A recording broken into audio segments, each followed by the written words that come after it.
అందరికీ praise the lord. ఈరోజు మనం జారత్వం గురించి మాట్లాడుకుందాం. జారత్వము అన్న వ్యభిచారం అన్న ఒకటే.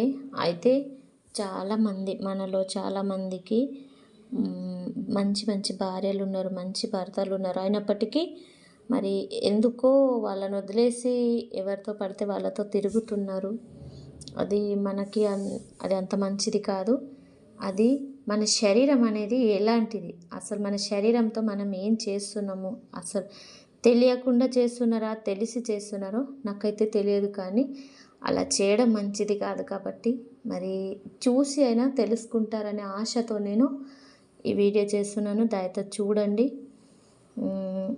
మన దేవుడు మనకు ఏమని చెప్తున్నాడు వ్యభిచారం గురించి అని, మన శరీరం గురించి దేవుడు ఏం చెప్పాడో ఒకసారి నేను చదువుతున్నాను, చూడండి.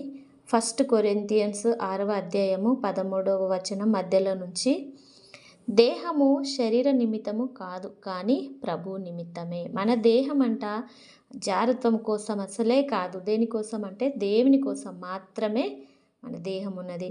ప్రభువు దేహము నిమిత్తమే అంటే మన ప్రభువు కూడా మన దేహం నిమిత్తమే ఉన్నాడు. దేవుడు ప్రభువును లేపెను, మనలను కూడా తన శక్తి వలన లేపును.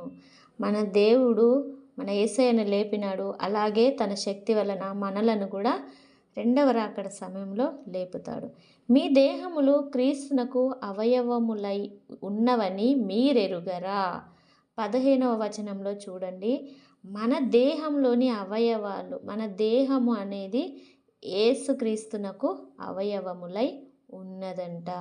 నేను క్రీస్తు యొక్క అవయవములను తీసుకొని వేశ్య యొక్క అవయవములుగా చేయుదునా.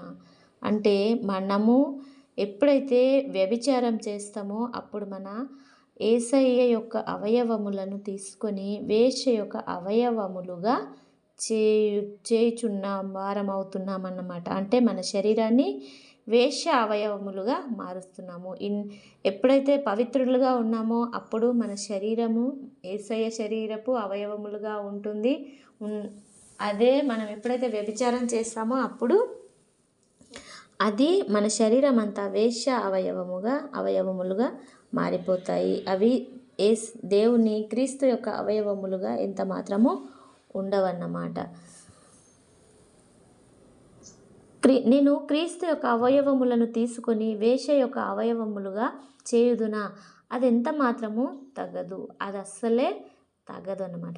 వేశ్యతో కలుసుకునివాడు దానితో ఏక దేహమై ఉన్నాడని మీరెరుగరా. ఇప్పుడు భార్యాభర్తలు ఏ విధంగా అయితే ఏకదేహమై ఉన్నారో వేశ్యతో కలుసుకునేవాడు కూడా ఆ వేశ్యతో ఏకదేహమై ఉంటాడు. అదే ప్రార్థనలో ఉన్న వాళ్ళు ఏమవుతారంట, ప్రార్థనలో ఉన్నవాళ్ళు దేవునితో ఏక ఆత్మయై ఉంటారు. అది 17వ వచనంలో చూడండి, అటువలనే ప్రభువుతో కలుసుకునేవాడు ఆయనతో ఏకాత్మయై ఉన్నాడు. అంటే మనం దేవునితో ఎప్పుడైతే కలుసుకొని ప్రార్థన చేస్తూ వాక్యం చదువుతూ ఉంటామో అప్పుడు మనము దేవుని శరీరములో ఏకాత్మయై ఉన్నాము. జారత్వమునకు దూరముగా పారిపోవుడి. మనం జారత్వానికి దగ్గరగా పోకూడదు, కానీ దూరంగా పారిపోవాలి. ఎప్పుడైతే జారత్వానికి మన దగ్గరలో ఉన్న పర్సన్స్ మనకి సిగ్నల్స్ ఎప్పుడైతే ఇస్తామో అలాంటి టైంలో మనము వాళ్ళకి దూరంగా పారిపోవాలి, కానీ ఇంకా దగ్గరగా ఎప్పుడు కూడా పోకూడదు. ఇంకా చూడండి ఎంత భయంకరమో, మనుష్యుడు చేయు ప్రతి పాపమును దేహమునకు వెలుపల ఉన్నది. అంటే మనం చేసే అబద్ధాలు, దొంగతనము, చాడీలు, దోచుకోవడం అవన్నీ శరీరానికి బయట వైపు.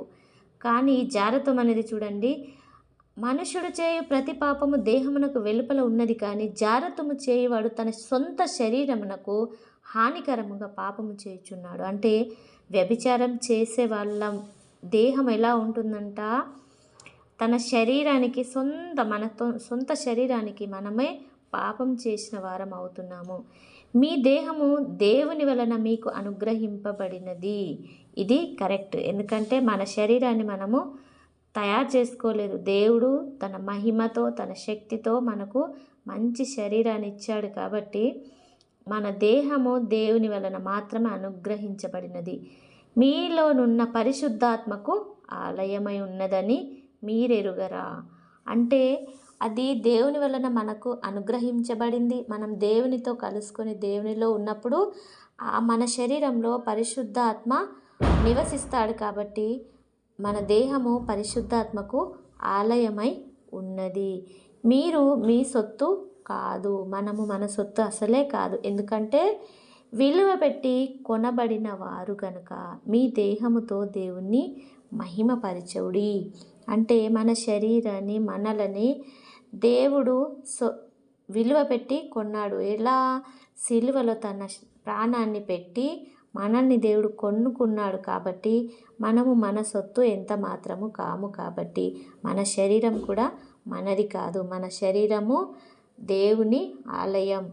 ఎప్పుడైతే మనం దేవునిలో ఉంటామో దేవుడు మనలో నివసిస్తూ ఉంటామో అదే దేహాన్ని దేవునిది అయిన మన దేహాన్ని మనం తీసుకెళ్ళి జార స్త్రీతో కలిపినప్పుడు దేవుడు ఆ దేహంలో ఎంత మాత్రం ఉండకుండా వెళ్ళిపోతాడు. అప్పుడు మన శరీరం ఏమవుతుంది అంటే జార శరీరం అయిపోతుంది. కాబట్టి దేవుని ఆలయాన్ని తీసుకెళ్ళి జార స్త్రీకి అప్పచెప్పడం ఎంత మాత్రము కరెక్ట్ కాదు. కాబట్టి విశ్వాసులైన మనము ఎన్నడూ కూడా జారత్వము చేయకూడదు.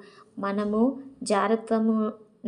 జారత్వమునకు దూరంగా పారిపోవాలి. ఏ విధంగా అంటే యోసేపు ఏ విధంగా అయితే జార స్త్రీ పిలిచినప్పుడు తన బట్టలు కూడా వదిలేసి పారిపోయాడో అలాగే మనం కూడా జారత్వానికి దూరంగా ఉండాలంటే మనకున్నవి కోల్పోయినా మంచిదే, కానీ జారత్వానికి దూరంగా పారిపోయినప్పుడు మాత్రమే మనము దేవునికి దగ్గరగా ఉంటాము. మనం దేవుని ఆలయమై ఉంటాము. అందుకే దయతో మరి జారత్వం చేస్తున్న వాళ్ళు దయతో ఇది గమనించి మరి ఇప్పటి నుంచైనా దేవుని క్షమాపణ అడిగి మరి పరిశుద్ధులుగా జీవించి దేవుడు మనలో నివాసం చేయలాగా ఆశ కలిగి ఉంటారని నమ్ముతూ యేసు నామములో మీరందరూ మారాలని కోరుకుంటున్నాను. ఆమేన్, ఆమేన్, ఆమేన్.